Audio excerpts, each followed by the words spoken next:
Operation Aruna Reddy ఇది నిజాయితీ పరులైన జర్నలిస్టుల కథ. జర్నలిస్టు హానెస్ట్గా ఉంటే సొసైటీ బాగుపడుతుంది అనేది కథ. అరుణారెడ్డి అనే క్యారెక్టరు ఈ మేడం హిందూళ చక్రవర్తి మెయిన్ లీడు చేస్తున్నారు. ఇందులో ఒక ఛానల్లో తను కూడా ఒక జర్నలిస్టు. తను ఏం చెప్తారంటే, ఏం చెప్పడానికి వచ్చారంటే, వేరే ఢిల్లీ నుండి నా పేరు బొమ్మారెడ్డి అరుణారెడ్డి, నేను ప్రజలకి హెచ్చరించడానికి వచ్చాను. ఏంటంటే, రాజకీయాల్లో ఎవరు వ్యాపారం కోసం రాజకీయాల్లోకి వచ్చారో వాళ్ళ గురించి నేను చెప్తా. ఎవరు రాజకీయాల్లోకి ప్రజాసేవ కోసం వచ్చారో వాళ్ళ గురించి నేను చెప్తా. అంతేగాని ఒక పార్టీని కానీ, ఒక రాజకీయ నాయకుడిని కానీ, పాలిటిక్స్ కానీ నేను విమర్శించటం లేదు. ఎవరు ప్రజాసేవ కోసం వచ్చారు రాజకీయాల్లోకి వాళ్ళ పేర్లు చెప్తారు. ఎవరు వ్యాపారం కోసం రాజకీయాల్లోకి వచ్చారో ఆ మ్యాటరే ప్రజలందరికీ చెప్పారు.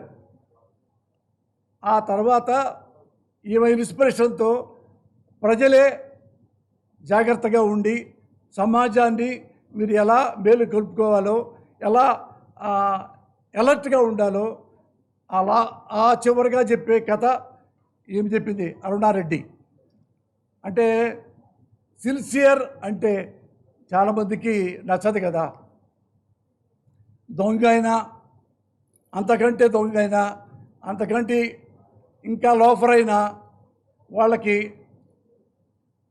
బలం ఉంటే, బలగం ఉంటే చాలు, వాళ్ళంతా గొప్పవాళ్ళు.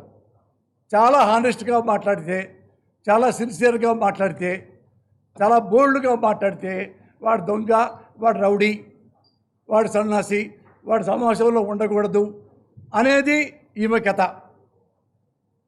లాస్ట్లో ఇలాంటి హానెస్ట్ ఉన్న ఒక జర్నలిస్టు ఒక పాలిటిక్స్ వల్ల బజార్ను పడుతుంటే ఒక మంచి ముఖ్యమంత్రి, ఆ క్యారెక్టరు ఎంపీ రఘునందనరావు గారు వేశారు ఆ వేషం. చాలా థ్యాంక్స్ రఘునందన్ అన్న, మీరు నాకు అవకాశం ఇచ్చారు. ఆయన ముఖ్యమంత్రి, మంచి ముఖ్యమంత్రి, ఇలాంటి అమ్మాయి ఉండాలి, జర్నలిజంలో ఉండాలి అని చెప్పి ఈ అమ్మాయిని హెల్ప్ చేస్తాడు. చివరికి చేసి ఈ అమ్మాయిలో ఎంత మంచితనం ఉంది, ఎంత గొప్ప జర్నలిస్టో చెప్పిన కథ ఇది. ఇంకా ఈ సినిమాకి పాలిటిక్స్కి ఎలాంటి సంబంధం లేదు. అక్కడ ఈ లేటెస్ట్గా ఉన్న రాజకీయాల్లో కానీ మరొకరు కానీ 100% సిన్సియర్ సినిమా. అది నేను కథ, మాటలు, డైరెక్షన్ అని నేనే చేశాను. నేను గర్వంగా చెప్పేది ఏంటంటే, ఇందులో ఉన్న స్క్రీన్ ప్లే ఇండియాలో one of the best screen play అవుతుంది. 100% మీకు సినిమా చూస్తే మీకు తెలిసిపోద్ది. సినిమా చూసి ఎండు వరకు మీకు ఏం జరుగుతుందో తెలియదు చివరికి. అలాగే నేను మంచిగా ఈ కథ రాసుకున్నా. ఇది ప్రజలకు బాగా నచ్చుతుంది. ఇది అందరూ చూడొచ్చు. ఈ సినిమా భయం లేకుండా చూడొచ్చు. ఏముందో ఇందులో ఉందేమో ఏమీ లేదు. తెలుగుదేశం పార్టీ వాళ్ళు చూడొచ్చు, వైసీపీ వాళ్ళు చూడొచ్చు, కాంగ్రెస్ వాళ్ళు చూడొచ్చు, సిపిఎం సిపిఐ చూడొచ్చు, బీజేపీ చూడొచ్చు, జనసేన చూడొచ్చు, అందరూ చూడొచ్చు. వాళ్ళందరికీ నచ్చే సినిమా ఇది. ఇంకా మీరేనా అడిగితే చెప్పండి.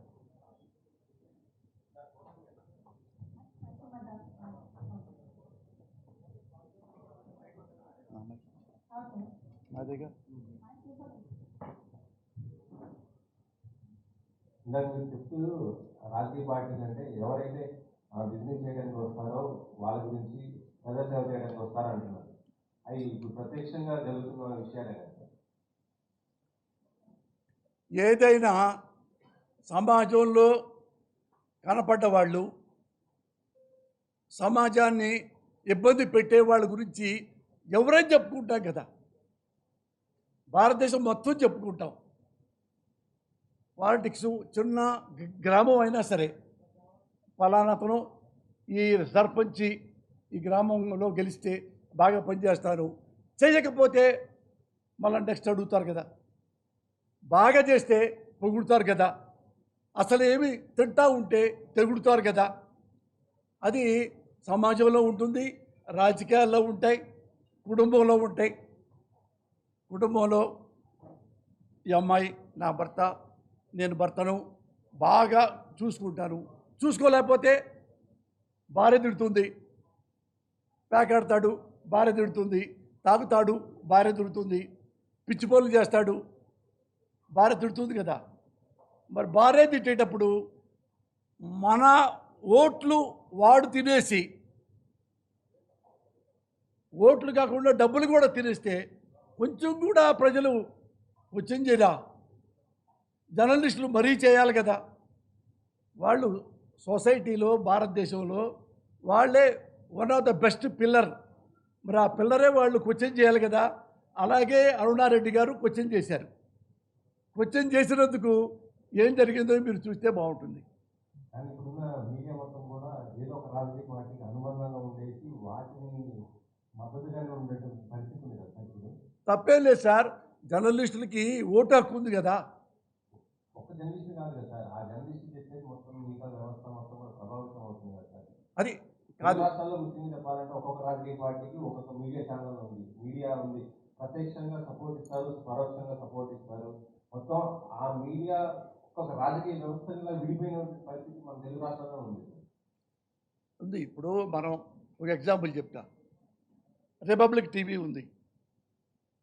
రిపబ్లిక్ టీవీ మనం ఏమనుకుంటామంటే బీజేపీ సపోర్ట్ చేస్తాడు అర్నబ్ గోస్వామి, అలాగే నావికా కుమార్ టైమ్స్ నవ్వులో బీజేపీకి సపోర్ట్ చేస్తుంది అని. సపోర్ట్ చేయొచ్చు, ఇది ఇతను మంచి ముఖ్యమంత్రి. నేను చెప్తా ప్రౌడ్లీ కలిసే, నాకు నరేంద్ర మోడీ గారిని వస్తారు, భారతదేశంలో one of the honest tallest politician అని. అదే బీజేపీలో కొంచెం ఏడన్నా మాకు ఇబ్బంది కలిగిందనుకో నేను క్వశ్చన్ చేస్తా. సేమ్ అలాగే ఈ అర్నబ్ గోస్వామి ఎంత పొగుడుతాడో బీజేపీని అంత విమర్శిస్తాడు. అంటే ఉన్నాళ్లలో నువ్వు బెటర్వి, ఆ బెటర్తో మిమ్మల్ని అభినందిస్తున్నాం, కానీ మీ కింద వాళ్ళు ఏం చేస్తున్నారు అని క్వశ్చన్ చేస్తాడు. అలాగే నావికా కుమార్ కూడా. అంతే, కానీ మన తెలుగు రాష్ట్రాల్లో ఏం లేదు అలాంటి జరుగుతుంది. అంటే సినిమా కూడా ఆపరేషన్ అరుణారెడ్డి అంటేనే మన తెలుగు రాష్ట్రాలకు సంబంధించినటువంటి మీడియా కానీ పాలిటిక్స్ కానీ సంబంధించినటువంటి సినిమా. సో ఇక్కడ ఎందుకు లేదు, అలాంటి ఏమైనా చూపిస్తారా మరి? అట్టలేదు. అంటే మనం ఏం చేయాలంటే సార్, ఇప్పుడు అన్నా ఎవరు కెమెరాకి మనము మన ఇంట్లో భార్య బియ్యం జరుగుతుంది, 2 3 ఉంటాయి గడ్డలో రాళ్ళు తీసుకుంటూ ముందుకు వెళ్ళాలి తప్ప ఈ రాయి ఉంది మొత్తం చండాలు ఏంటట. ఎప్పుడైనా సినిమాల్లో కానీ రాజకీయాల్లో కానీ ఉద్యోగస్తుల్లో కానీ ఎవరైనా కానీ ఒకడో ఇద్దరో పొరపాటుగా ఉంటుంది. 2 3 పొరపాటు చేస్తే భర్తలు, ప్రపంచంలో భర్తలంతా చండాలు ఏంటట. ఒకటి నేనే తప్పు చేస్తాను, అందరు ముగ్గుళ్ళు చండాలు ఏంటట. ఇది ఇట్లానే 1 2 ఎవరైనా మాట్లాడవచ్చు, వాళ్ళు మా ప్రేమతో ఆ పార్టీని అభినందించవచ్చు. అంత మాత్రాన జర్నలిజం చెడిపోదు, జర్నలిస్టు చెడిపోడు. ఇందులో అదే చెప్పా, వన్ ఆఫ్ ద జర్నలిస్టు హానెస్ట్గా ఉంటే రాష్ట్రపతి నుండి, సుప్రీంకోర్టు నుండి, ప్రధానమంత్రి నుంచి, ప్రజల నుండి మొత్తం కూడా ఎలర్ట్ అవుతారు, చైతన్య పరులు అవుతారు. ఈ జర్నలిస్టు ఇలా చెప్పాడు అమ్మ బాబోయ్, అతను అలా చెప్పాడు అమ్మ బాబోయ్, మనం జాగ్రత్తగా ఉండాలి. చూడండి, ఏమైనా తప్పులు చేశారనుకో జర్నలిస్టులు కానీ కెమెరాలు కానీ పెడతారా? వద్దు. అంత భయం జర్నలిజం అంటే. అంత ఇష్టపడితే దేశం బాగుంటుంది. ఈ సినిమా నుంచి మళ్ళీ మీరు రాజకీయ పునఃప్రవేశం ఉన్నారు ఇది రాజకీయాల సంబంధమే లేదు. మీరు ఇప్పుడా ఈ సినిమా తర్వాత మళ్ళీ మీరు నేను యాక్టివ్ అవుతారా? చానాళ్ళ తర్వాత సినిమా చేసుకుంటున్నానబ్బా. చానాళ్ళ తర్వాత సినిమా చేసుకుంటానబ్బా. నన్ను రోడ్డు మీద పడే మాకండబ్బా.